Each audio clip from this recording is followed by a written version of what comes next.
the multifamily in Hanover Township has an affordable component to it. Some of it's all affordable, some is none, but on average, that average that I cited includes affordable units. But we haven't done a specific study for this. Well, we don't know the precise bedroom mix, the number of units, how they're going to be phased, and all that sort of thing. So it's difficult to say. But if you could just take the number of units and multiply that times 0.13 for a rough estimate. Okay, so 0.13. Okay, so let's say you get to the point where you're planning and they come up with their plan.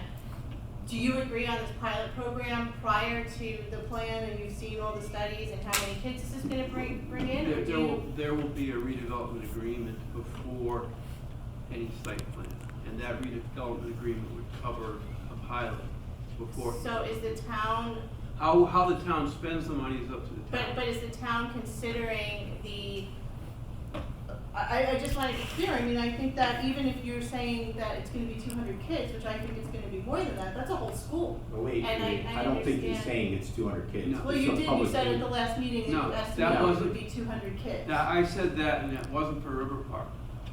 It was for all of the housing development that was proposed as part of our settlement. with the So court. under 957 units, you think there's going to be less than 200 kids that come out of that? Absolutely.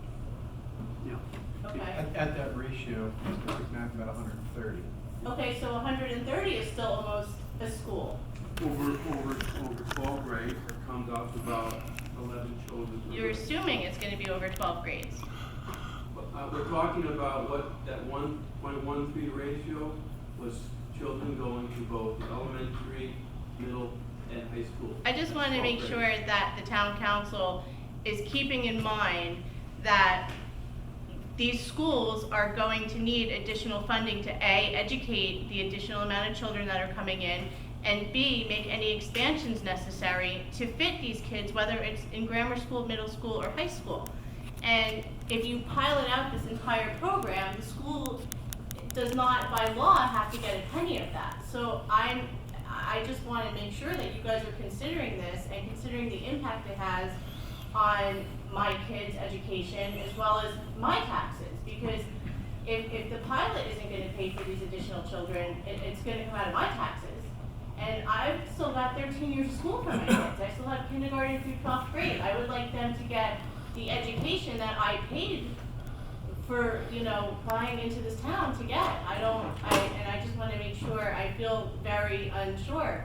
You guys also talked about the school sizes and compared the school sizes now compared to the 70s, 80s when we had a larger population of people. But what we failed to talk about at the last meeting was there was 4 grammar schools back then, now there's only 3. And at the middle school has now about 1/3 of it has been taken over by the board offices. So there's even less class space there now than there was back then. So when we talk about the fact that our schools fit these children in back then, there's been significant changes made to the schools since then. So there's fitting less. And I just want to make sure that you guys take that into effect and take that into consideration when you are hammering out all this pilot stuff before you even have a drawing, because that comes first. Linda, I just want to respond to that quickly, and we all understand how complicated it is, and we did spend a very long time on this. But as far as the schools, even when I ran for the Board of Education for the first time, I said if it's the K through 8 budget, the high school budget, the fire district budget, the municipal budget, I'm paying for all of it because we're taxpayers. So if you look at the big number on what we actually pay to run Hanover Township with everything all in, it's a lot of money. The communication is very, very good, especially in the last year or so with our meetings with the state and with the fair share and with the code. The one thing I will tell you is the advantage to having this kind of crisis is we have to look for new solutions because this is a new problem. And we do get to decide how we divvy up the pilot. And as the liaison, co-liaison, Mr. Cahill, I speak to Mr. Wasco at least once a week. And after every large, high-level meeting, I spoke to Mr. Wasco, standing on the front porch at Town Hall, and Carol Grossi a lot. And I've already started talking to Maria Carroll, who's the new superintendent of high school. They also do studies on how many children they think they're gonna get. Now, I know from my mother teaching here, they didn't build a classroom in Hanover Township since 1979 and 80, and I think Committeeman Cahill, didn't you say you were in a trailer at one time? was at Memorial. So, we are very concerned about the kids coming in, but there is also gonna be money coming in, and if, with pilots, if we get to decide how to divvy it up, which we do, right, Fred? Yes, you do. There is absolutely no way that I'm gonna allow our schools to be hit with this type of tax increase, because you know what, if the school tax goes up and ours doesn't, me as a resident, my taxes went up. So we have a different form of balance here because it's a new crisis. And we did sit, and when I went over police, DPW, fire, schools, and especially schools, because my family are all educators except me and my brother, we were told that's progress.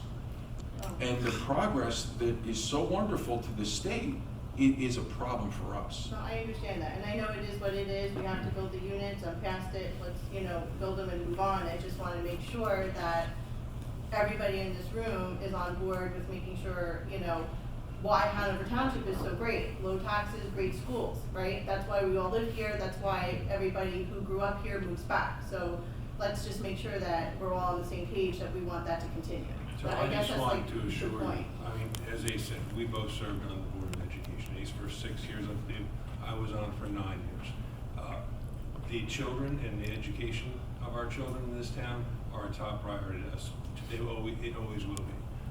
Those discussions do occur. To Ace's point, we have to find kind of out-of-the-box solutions to this dilemma that we're in. And it is a dilemma, right? I mean, we've established over the past 7 months that this is a court-ordered mandate that we managed to negotiate down.